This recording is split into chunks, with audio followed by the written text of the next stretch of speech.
Fala galera do Aras Concursos, sejam bem-vindos a mais um vídeo do nosso canal. E agora vamos dar continuidade ao nosso estudo aqui dos conteúdos para o concurso da UFES 2022 para técnico administrativo. A primeira semana foi concluída. Se você quiser adquirir o material, tem um link aí na descrição do vídeo, também fixado no primeiro comentário. Nesse momento ainda não temos esse material completo da segunda semana, mas assim que eu finalizar, eu disponibilizo o link aí também. Então, fique atento para ver se o link já está disponibilizado. Beleza? Nessa segunda semana, nós vamos ter aqui, como a primeira semana, o cronograma. Dia 1, dia 2, dia 3, dia 4, dia 5, dia 6, dia 7.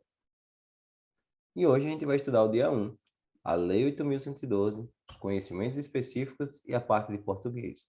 Beleza? Começando aqui pela Lei 8.112, nós vamos aí do artigo 49 ao 66. Nos conhecimentos específicos, nós vamos ver os processos organizacionais, o organograma, fluxograma, manuais e formulário. E em português, vamos ver aí numerais, beleza? Começando pela Lei 8.112, do artigo 49 ao artigo 66. Vamos falar aí das vantagens, ok? As vantagens, além do vencimento, poderão ser pagos ao servidor as seguintes vantagens. São três: indenizações, gratificações e adicionais. Aí uma coisa que você tem que colocar na mente é que as indenizações, elas nunca são incorporadas ao vencimento ou ao provento para qualquer efeito. Nunca.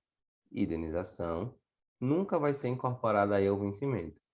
Porque a indenização é um valor pago para repor alguma coisa que o servidor, algum custo que o servidor teve. Então, ele vai ser indenizado para repor aquele custo.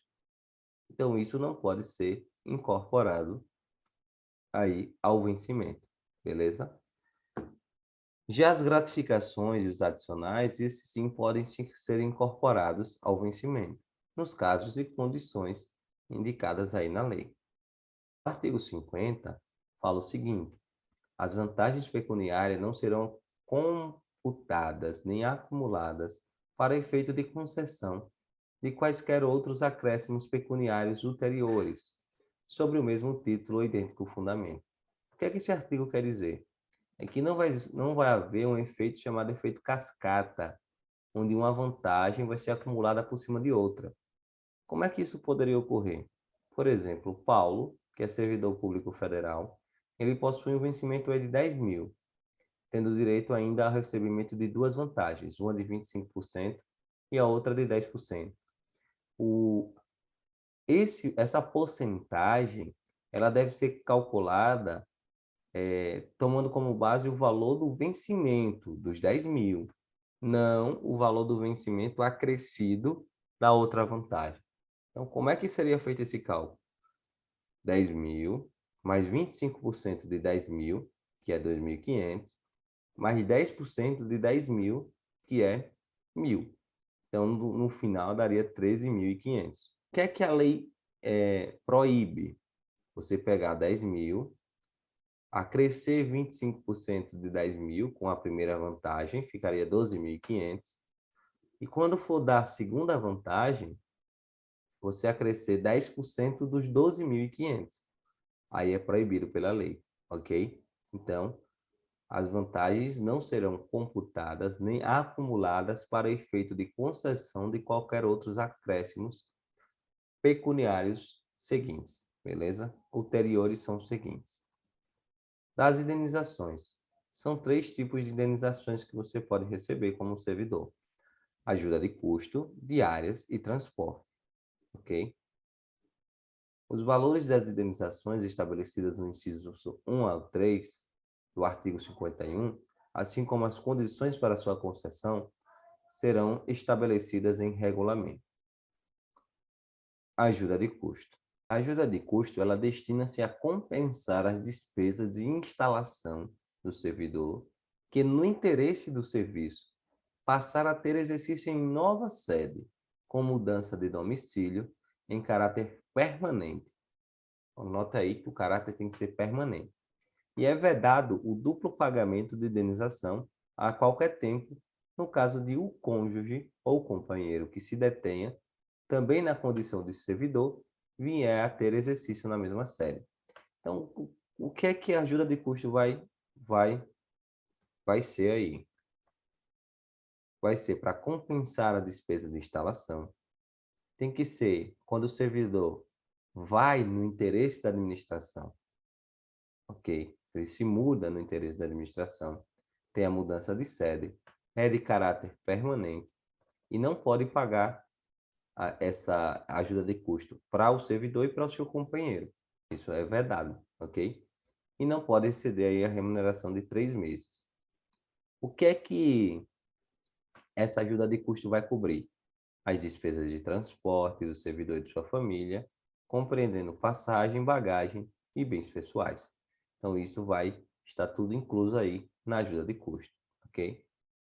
E se o servidor falecer na nova sede? A família do servidor que falecer na nova sede são assegurados ajuda de custo e transporte para a localidade de origem dentro do prazo de 1 ano contado do óbito. Então, a pessoa morreu durante 1 ano, a administração vai oferecer aí ajuda de custo e transporte para a pessoa, para a família dela se deslocar para a sua sede de origem, né? A cidade de origem onde ela morar, beleza?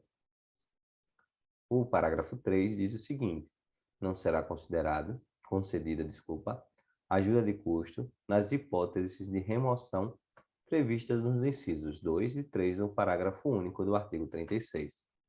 Olha aí quais são os incisos. Não será concedida ajuda de custo quando ocorrer uma mudança de sede aí por conta de remoção a pedido, a critério da administração ou a pedido para outra localidade, independente do interesse da administração.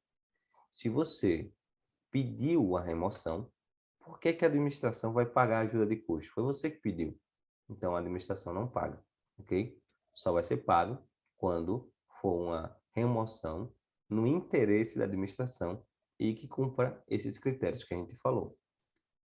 Detalhe aqui no artigo 54, que a gente já citou, a ajuda de custo é calculada sobre a remuneração do servidor, conforme dispuser em seu regulamento, não podendo exceder a importância correspondente a 3 meses. Então, o máximo aí de 3 meses, ok? Não será concedida ajuda de custo ao servidor que se afastar do cargo ou reassumi-lo em virtude de mandato eletivo. Se ele foi cumprir um mandato eletivo, não vai receber aí ajuda de custo. Será concedida ajuda de custo àquele que, não sendo servidor da União, for nomeado para cargo em comissão com mudança de domicílio. Então, se você foi nomeado para cargo em comissão com mudança de domicílio, vai receber ajuda de custo. No afastamento previsto no inciso 1 do artigo 93, a ajuda de custo será paga pelo órgão cessionário, quando cabível. Artigo 57. O servidor ficará obrigado a restituir a ajuda de custo quando injustificadamente não se apresentar na nova sede no prazo de 30 dias. Então, se o servidor não se apresentar na nova sede no prazo de 30 dias, o que é que vai acontecer? Ele tem que restituir a ajuda de custo, ok? Que recebeu. O servidor ficará obrigado a restituir a ajuda de custo quando injustificadamente não se apresentar na nova sede no prazo de 30 dias. Então, se ele não se apresentar na nova sede no prazo de 30 dias, tem que restituir aí a ajuda de custo.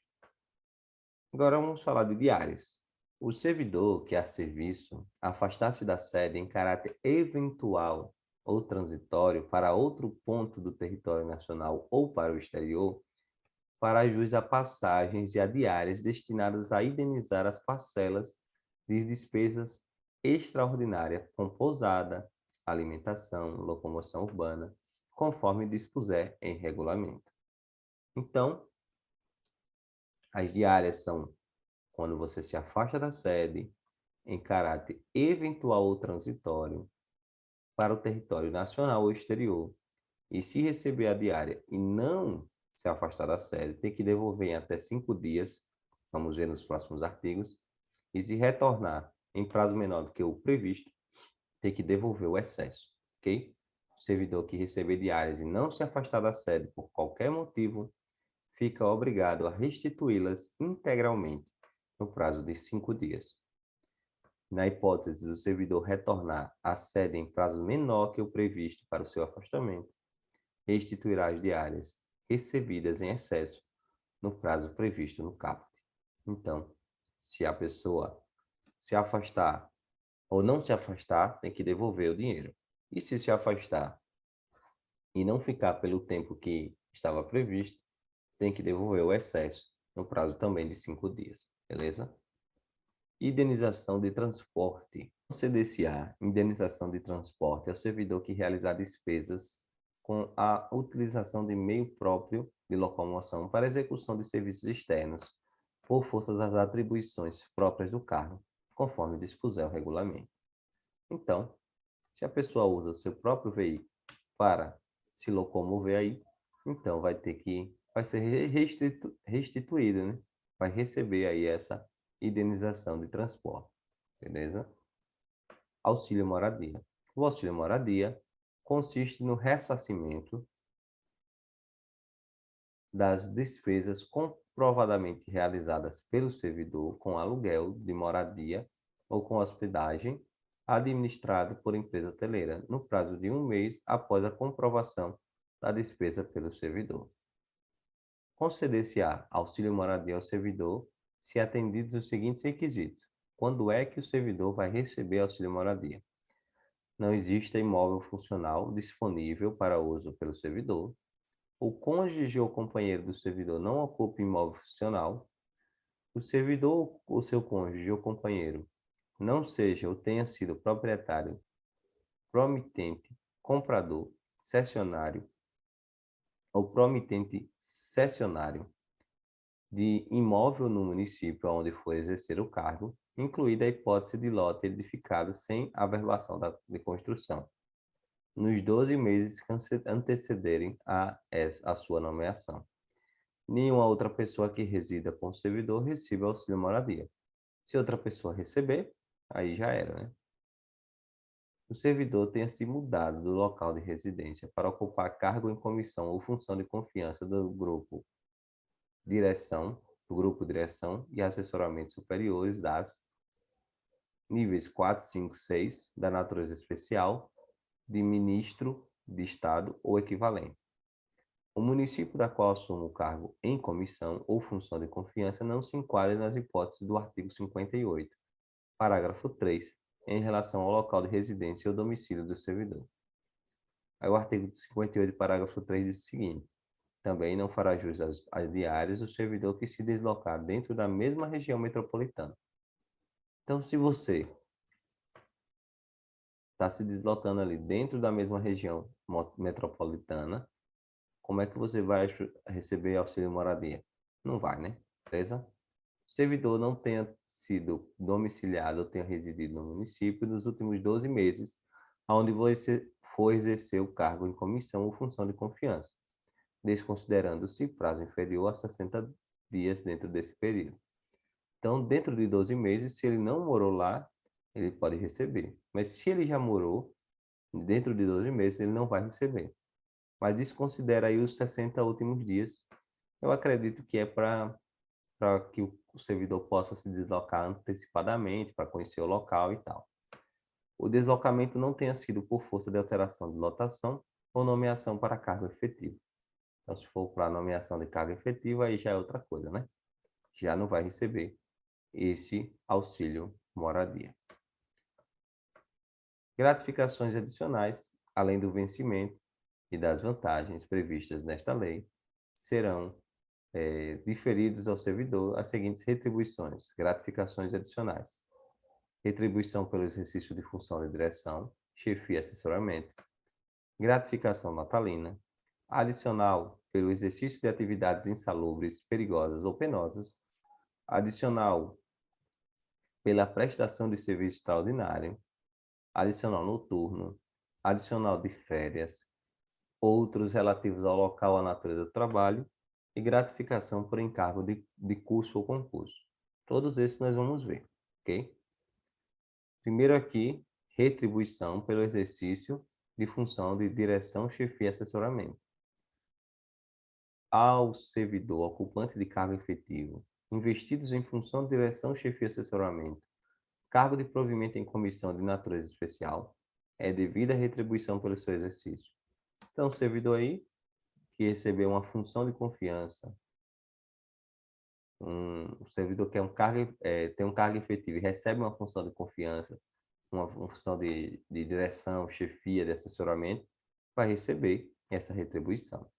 Lei específica estabelecerá a remuneração dos cargos em comissão, de que se trata o inciso 2 do parágrafo 9, do artigo 9.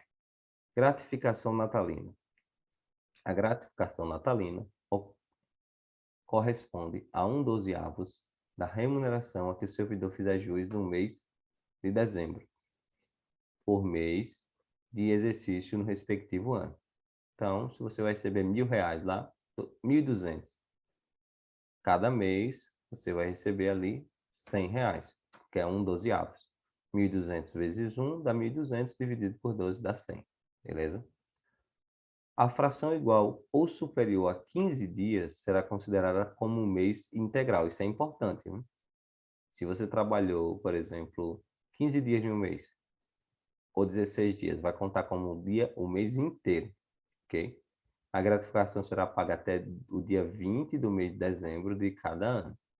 O servidor exonerado perceberá sua gratificação natalina proporcionalmente aos meses de exercício, calculada sobre a remuneração do mês da exoneração. A gratificação natalina não será considerada para cálculo de qualquer vantagem pecuniária. A gratificação natalina não vai, que é o 13º, né? Não vai ser calculada aí para nenhuma base, para cálculo, para nenhum cálculo, ok? Por exemplo, o teto do salarial. A gratificação natalina não entra nesse teto, beleza? Então, esses são os artigos aí do 49 ao 66. Agora vamos para os conhecimentos específicos. Processos organizacionais, organogramas, fluxogramas, manuais e formulários. Vamos lá. Vamos entender primeiro o que é o organograma. É um gráfico onde é mostrada a estrutura da empresa com suas hierarquias. Nas rotinas administrativas, os organogramas são elaborados com o objetivo de representar graficamente os setores ou os departamentos da organização, de modo que é possível visualizar a linha de subordinação, ou seja, quem manda em quem, né? O seu principal objetivo é mostrar a hierarquia e as relações entre todos os setores da empresa ou da organização. Aqui alguns conceitos de organograma que caem em concurso. Trata-se da representação gráfica de determinados aspectos da estrutura organizacional. Nessa representação ficam claramente evidenciadas as diversas unidades organizacionais, os departamentos, né? Sua posição na estrutura geral da empresa, a hierarquia, a especialidade e suas ligações, seus canais de comunicação. Definição que caiu aí em concurso. Outra definição que caiu em concurso: os elementos da estrutura organizacional, por serem complexos de serem transmitidos aos membros internos, bem como seu público externo, fazem com que os administradores usem uma forma gráfica de representação para simplificar e facilitar essa transmissão, que é denominada de organograma. Então, o organograma é mostrando os elementos da estrutura organizacional. São algumas definições aí de organograma. Dê uma pausadinha no vídeo e veja a terceira. Aqui a gente vê alguns modelos de organograma. Esse primeiro é o organograma vertical. Esse tipo de organograma é o clássico, chamado clássico, e mais conhecido. E assim como os demais, ele tem como objetivo demonstrar a hierarquia da organização, que a hierarquia é entendida de cima para baixo, por isso que é vertical. Ou seja, o nível mais alto da organização encontra-se no topo, até chegar ao nível operacional, que é o nível mais baixo, ok? Essa definição também caiu em concurso. Nós vemos aqui a presidente, lá em cima, os diretores, os gerentes e tal. Tem também o organograma horizontal, que é igualzinho ao vertical, só que a ordem é diferente. A diferença está nos núcleos hierárquicos mais importantes do lado esquerdo, olha o presidente aqui no lado esquerdo, e seguindo na linha horizontal, em direção ao lado direito. Mesma coisa, só que um é horizontal, um é vertical e o outro é horizontal. Beleza? O organograma circular ou radial, no organograma circular também chamado de radial, o principal líder da organização fica posicionado no centro, ou seja, ele irradia sua influência aos demais membros da organização. Veja aqui que o presidente está no centro, e aí a hierarquia vai crescendo em direção aos externos, né? Os círculos externos. Diretores, depois vem os departamentos aqui, ok? Então, de dentro para fora, você vai mandando aí. O organograma linear de responsabilidades, a diferença dele em relação aos outros organogramas é que ele não objetiva a hierarquia, e sim demonstrar as relações entre as diversas atividades e os responsáveis por cada uma delas. Foco nas funções e responsabilidades. Ideal para estruturas rígidas. Ele apresenta as atividades e identifica quem é responsável pela atividade daquela ação. Então tem aqui definição de ações. Diretor, o gerente vai controlar a aprovação de ações. Quem controla é o diretor, quem aprova é o gerente e assim vai, ok? O organograma funcional é semelhante ao vertical, mas ele nos mostra as relações funcionais e não hierárquica. Você consegue ver melhor a estrutura da empresa, facilitando o trabalho em equipe.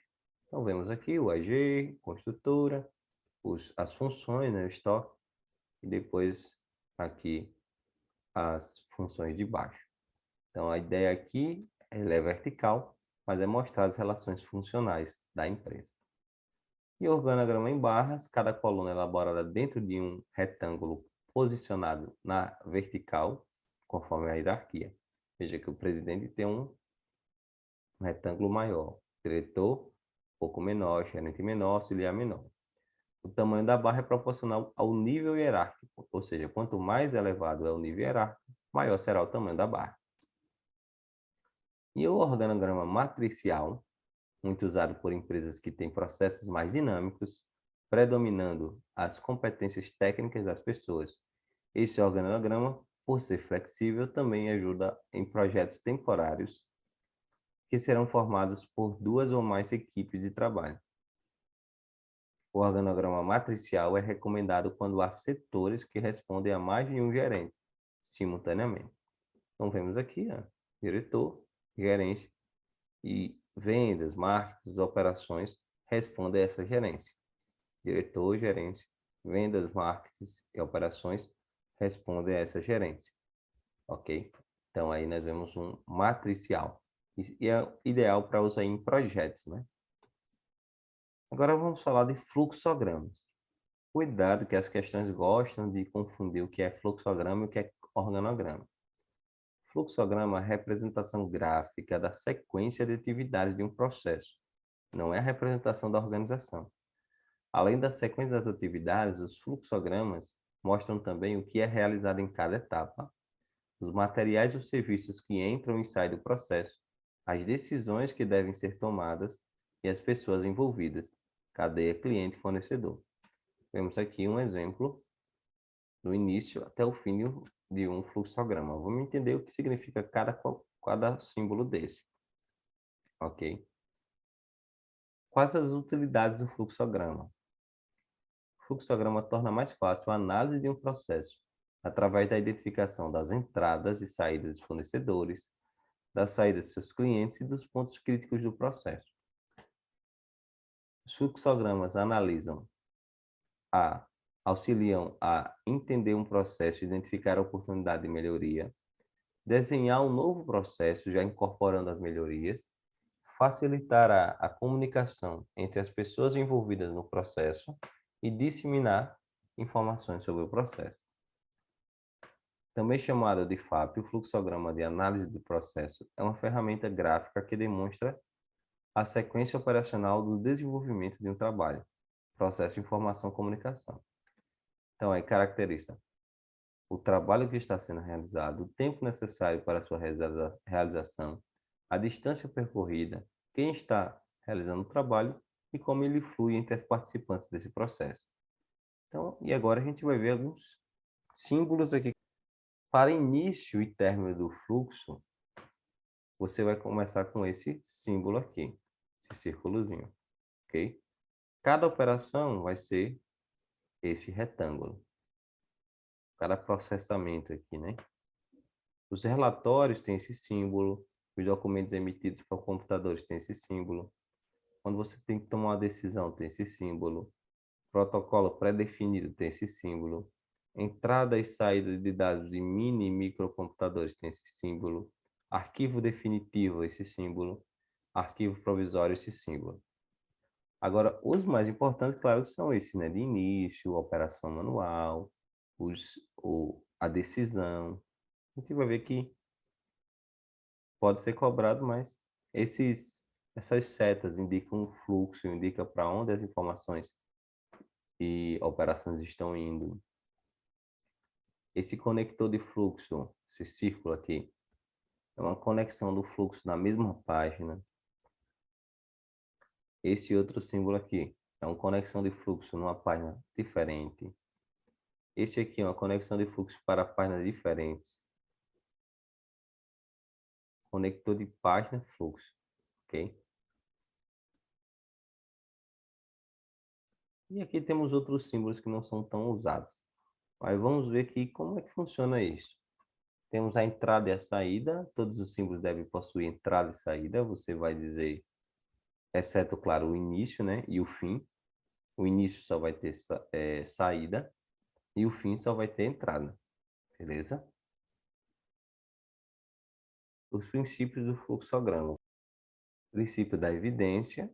Não aceitar nada como verdadeiro enquanto não for convencido como tal, de modo a procurar evitar a precipitação e a prevenção contra determinados fatos. Princípio da análise, fracionar a, o processo em várias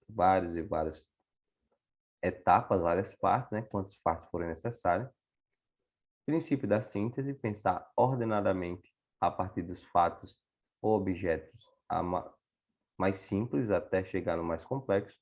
E o princípio da enumeração, que é fazer enumeração tão completas e revisões tão detalhadas de modo a certificar-se de que nada foi esquecido.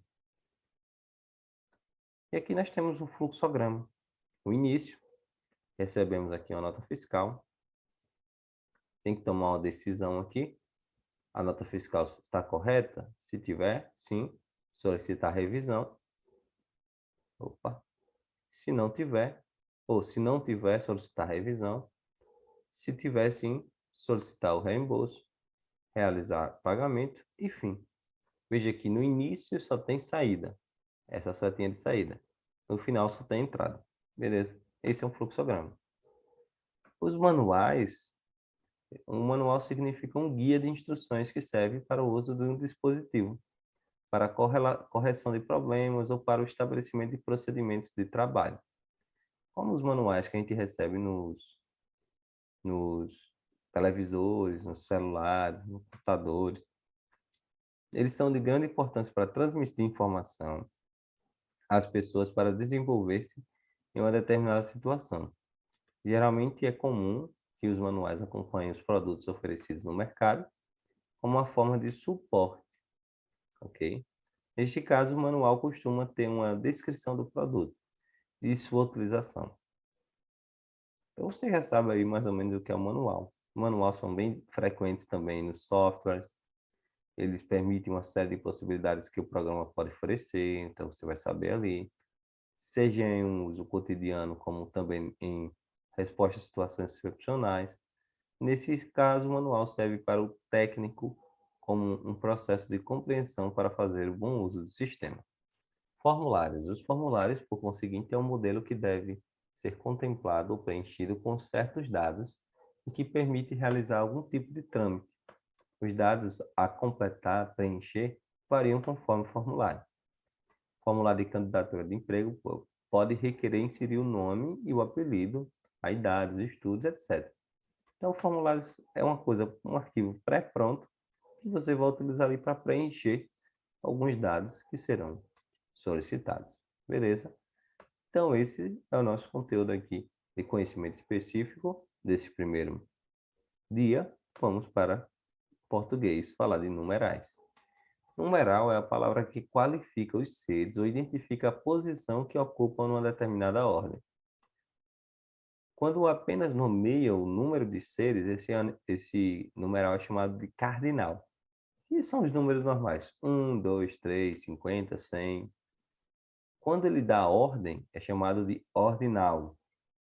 Primeiro, segundo, terceiro, e assim vai. Quando ele está multiplicando, são os múltiplos, né? Dobro, triplo, quádruplo. Então, são os numerais multiplicativos. Os fracionários falam de a diminuição, indicam a diminuição proporcional da quantidade. O fracionamento. Metade, um terço, um décimo. E os coletivos, eles falam de conjuntos de números, como dezena, quinzena, dúzia, cento e etc. Flexões dos numerais. Os numerais cardinais que variam em gênero são 1 e 1, 2 e 2, e os que indicam centenas e dezenas, 200 em diante. 300, 400, e assim vai. 100 não vai mudar, né?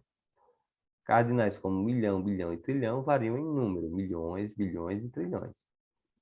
Mas não vai variar em gênero, né? E os demais cardinais são invariáveis. Os numerais ordinais variam em gênero e número. Primeiro, segundo, milésimo. Primeiros, segundos, milésimo. Primeira, segunda, milésima. Primeiras, segundas, milésima. Variou em gênero e número. Ok? E as flexões, quando atuam em funções adjetivas, esses numerais flexionam-se em gênero e número. Teve de tomar doses triplas do medicamento. Os numerais fracionários flexionam-se em gênero e número. Um terço da parte, 2 terços, uma terça parte, 2 terças partes. Os numerais coletivos flexionam-se somente em número. Uma dúzia, 2 dúzias. Um milheiro, 2 milheiros. E esse é o nosso conteúdo aqui de português. Na próxima aula, veremos aí a Lei 8.112, do artigo 67 ao 80, os conhecimentos específicos, os processos de gestão de pessoas e as classes de palavras, que são os verbos. E aí a gente vai ver muito mais detalhes. Então é isso aí, se inscreva no canal, deixe seu like. Valeu, tchau, tchau.